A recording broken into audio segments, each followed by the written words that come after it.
Mungkin kalian sering lihat reka adegan pembunuhan lewat televisi ataupun YouTube, tapi nggak bakal ada yang benar-benar menunjukkan kesadisannya seperti pada film The Untold Story. Film keluaran tahun 93 ini terinspirasi dari pembantaian satu keluarga yang benar-benar terjadi di Makau. Selama film, kalian bakal melihat kisah dari seorang psikopat yang di luar kesannya baik tetapi punya sifat pendendam. Bahkan sampai gini guys, si korban yang udah dibunuh terus dagingnya diolah jadi makanan, dan setelah itu dikasih gratis ke polisi-polisi yang lagi nyari pembunuhnya. Gila nggak tuh guys? Tokoh utama sekaligus antagonis dalam film ini sendiri adalah Wong Chi-hang. Wong ini nantinya bakal dikejar-kejar oleh para polisi yang konyol dan kadang mesum guys. Beberapa diantaranya ada Bull yang suka pakai topi, King Kong dengan poni belah tengahnya, Bo yang tomboy, dan juga Robert yang super genit. Mereka semua dikepalai oleh Officer Lee yang suka bawa wanita ketika kerja, tapi kalau masalah kerjaan dia selalu serius. Sampai di sini kalian bisa dapat gambaran tentang tokoh-tokohnya. Jadi langsung aja kita menuju ke ceritanya.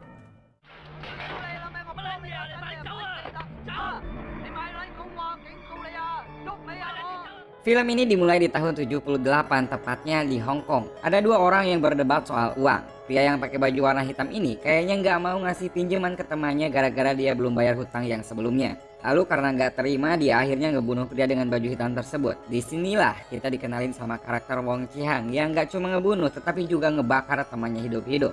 Supaya kejahatannya nggak tercium dan dia bisa bebas, akhirnya Wong memutuskan untuk mulai hidup baru di Makau. Singkat cerita, film pun beralih ke masa kini. Entah gimana si Wong bisa selamat dan aman, yang pasti bukan urusan kalian. Dari tokoh Wong, kita disambut sama adegan ibu dan dua anaknya yang sedang bermain di pantai. Ketika lagi senang-senangnya, mereka langsung kaget karena nemu tangan dan kaki yang udah dimutilasi. Lantas ibu pun menelpon polisi dan para polisi pun langsung datang dan mengamankan tempat kejadian.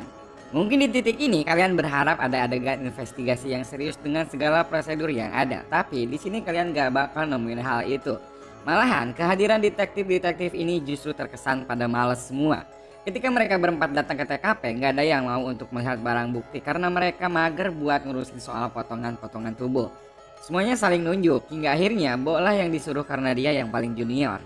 Kegoblokan mereka ini malah makin kelihatan ketika atasan mereka yaitu Officer Lee datang untuk menyelidiki TKP bersama seorang gadis cantik.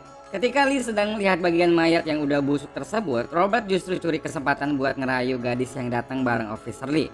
Namun aksi Robert rayu-rayu ini gak lama guys, karena atasannya nyuruh dia untuk bawa barang bukti ke kantor polisi. Setelah tingkah kocak dari para polisi tadi, kita beralih ke karakter Wong yang sekarang punya restoran di Makau. Di restoran ini ia dibantu oleh seorang karyawan bernama Pearl. Meski kelihatannya nggak ada apa-apa, namun restoran dengan nama Aig Immortal ini punya masa lalu yang sangat berdarah-darah. Nanti kita bakal bahas ini guys. Wong sadar kalau Pearl sendiri nggak bisa melayani pelanggan dengan maksimal, makanya dia membuka lowongan pekerjaan yang dia tempel di depan restoran. Gak lama setelah lowongan ditempel, ada seorang pria yang melamar yaitu Ahmad. Dia pun diterima setelah diwawancarai kecil-kecilan. Selain datangnya Ahmad, restoran Wong juga kedatangan surat yang ditujukan buat pemilik lama restoran Aig Immortal yaitu Cheng Lam. Tanpa sebab yang pasti, akhirnya Wong langsung merobek surat tersebut tanpa membacanya. Sebenarnya ada apa nih guys? Kita lanjut lagi. Ngomongin soal pemilik, ternyata Wong belum memiliki restoran Aig Immortal ini secara legal. Makanya dia datang ke seorang pengacara untuk mengesahkan kepemilikannya. Namun si pengacara nggak mau karena dalam kasus seperti ini pengesahan harus dihadiri oleh pemilik lama dan pemilik baru. Jadi Wong bilang Cheng Lam nggak bisa hadir karena dia tiba-tiba pergi setelah menjual restorannya. Ya akhirnya si pengacara juga nggak bisa ngapa-ngapain.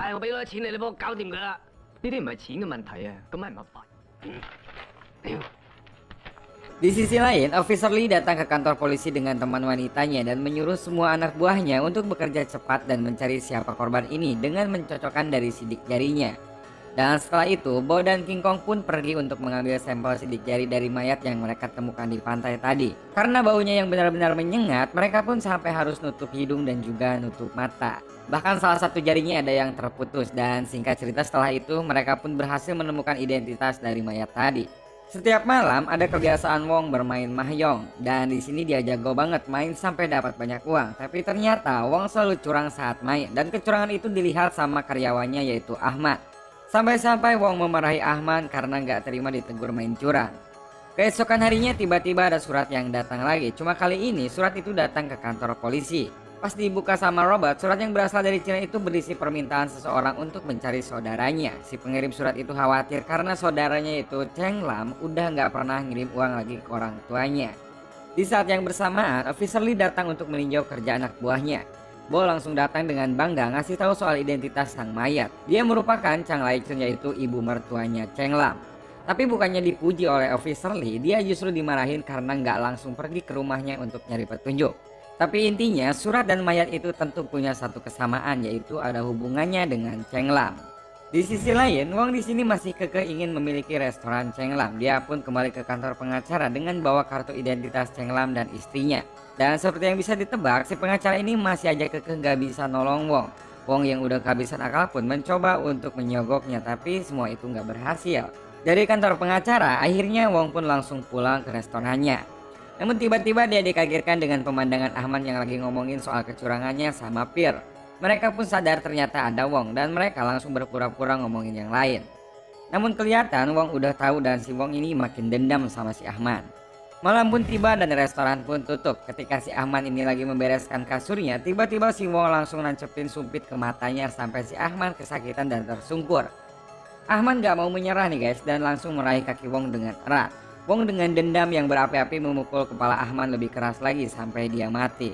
Karena tangan Ahmad masih tersangkut keras di kakinya, supaya lepas Wong pun akhirnya memutilasi tangan Ahmad dengan pisau daging miliknya. Di sini kita bisa lihat kalau Wong adalah seorang psikopat pembunuh berdarah dingin. Wong udah belajar dari pengalaman-pengalaman sebelumnya dalam membunuh orang, makanya agar jasad Ahmad gak ditemukan, ia akhirnya memutuskan untuk diolah dagingnya. Dari isi perut hingga lemak semuanya diolah sama Wong untuk dijadikan daging bakpao di restorannya. Untuk menghilangkan sisa tulangnya, Wong sendiri udah punya solusi, yaitu menggabung tulang Ahmad dengan sampah rumah. Keesokan harinya ternyata ada surat lagi yang datang, dan surat itu datang dari Chang Yi yang menanyakan kembali soal Cheng Lam untuk kesekian kalinya. Officer Lee yang baca surat ini jadi makin curiga sama Wong Chi-hang dan akhirnya nyuruh Bo Kong sama Robert buat pergi ke restorannya. Interogasi pun dimulai. Wong yang baru saja nempel poster lowongan kerja langsung ditanya tentang kepemilikan Wong yang masih belum jelas. Meski agak takut, Wong berhasil ngalihin perhatian mereka dengan ngasih bakpao babi panggang secara cuma-cuma. Dan mereka nggak tahu ya kalau ini isinya adalah daging manusia, yaitu si Ahmad yang tadi malam dibunuh.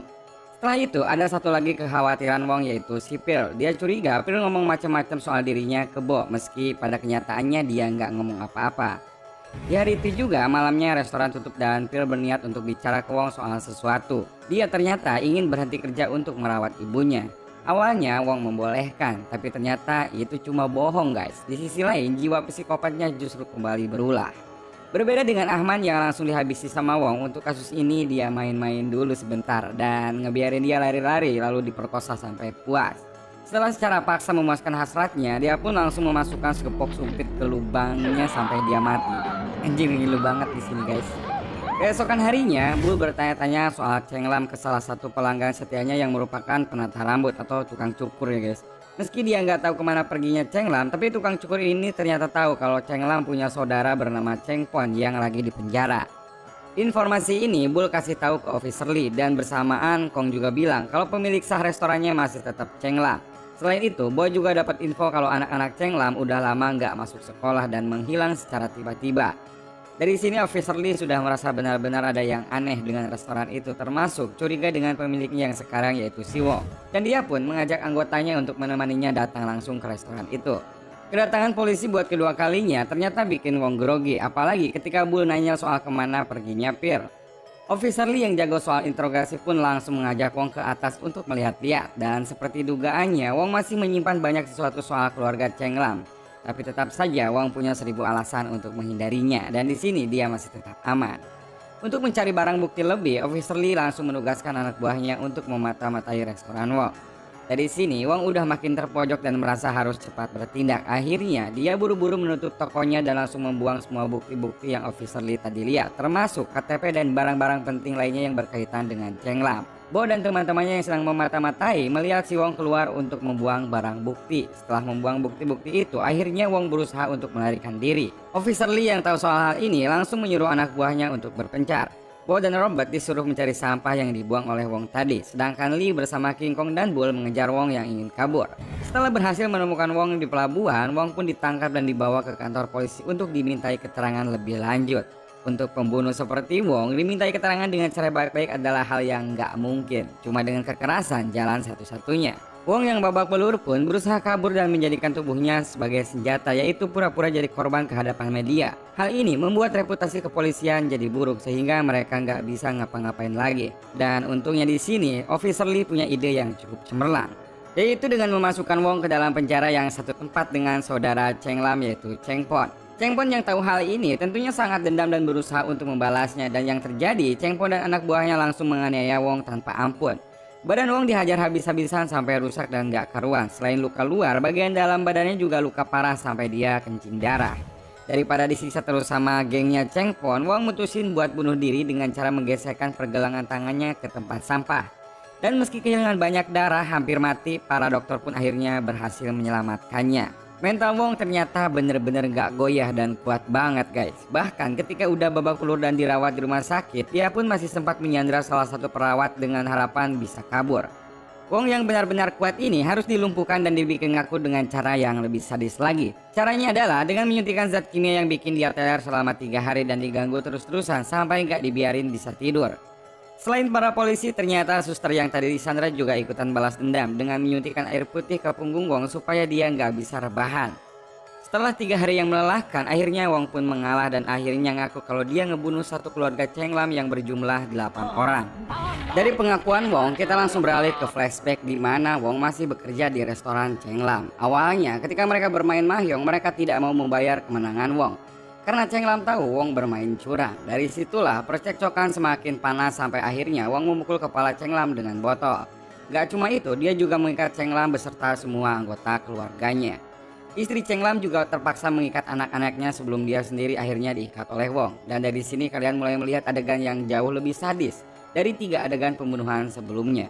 Pasalnya nih guys, korban di sini adalah anak-anak dan mereka bakal dibantai dengan cara yang benar-benar sadis. Salah satu diantaranya adalah sampai dipenggal kepalanya. Dan faktanya ini cerita nyata guys. Kalian bayangin aja, kesadisan itu semuanya benar-benar terjadi.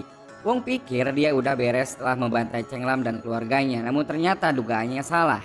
Ibu mertua Cheng Lam yaitu Chang Lai Chun justru pingin datang ke rumah Cheng Lam buat menjenguk cucunya yang lagi sakit. Karena ini adalah salah satu pembunuhan pertamanya di Makau, Wong terkesan terburu-buru dalam menyingkirkan mayat korbannya.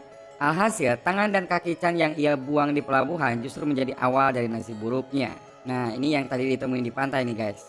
Setelah adegan flashback yang bikin gak nyaman itu, Wong pun dikembalikan ke penjara untuk menunggu sidang vonis. Tapi ada satu hal yang bakal mencegah dia buat mengikuti persidangan. Ternyata selama di rumah sakit, ia sempat menyelundupkan tutup kaleng minuman yang cukup tajam. Benda kecil ini nantinya ia gunakan untuk bunuh diri di penjara guys.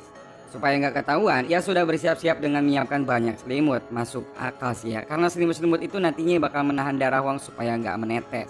Dan iya, seperti cerita aslinya, The Untold Story berakhir dengan sang pelaku yang berhasil bunuh diri di dalam penjara. Dan itulah akhir nasib si Wong dan juga cerita The Untold Story ini.